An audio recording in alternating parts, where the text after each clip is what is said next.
ফসারঘাট প্রস্তাবিত নতুন ব্রিজের কাজ চলছে। দেখেন এই যে লাল পতাকা দেওয়া যে দড়ি টানা যে জায়গাটা সিলেক্টেড এখানে হবে। এটাই আমাদের সরকার কাল। এখানে অফিস নির্মাণ করে ফেলছে, অলরেডি অফিস বাঁধে ফেলছে। সেখানে ওয়ার্কার, শ্রমিক, ইঞ্জিনিয়ার যারা আছে এরা থাকবে। তারপর দেখেন এটা আমাদের মুসা হুজুর।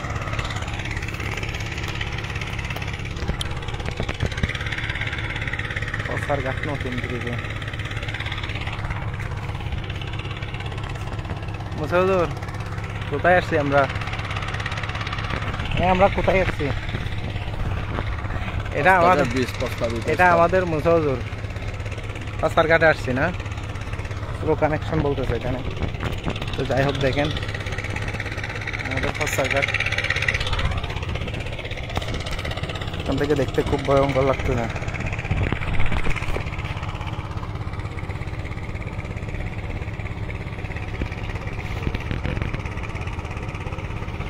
নৌকা, প্লাস্টিকের নৌকা।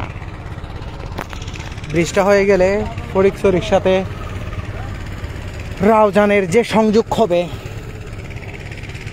এখানে বিশেষ করে খালের পাড়ে বিভিন্ন ফসল, শাকসবজি উৎপাদন করে চাষিরা।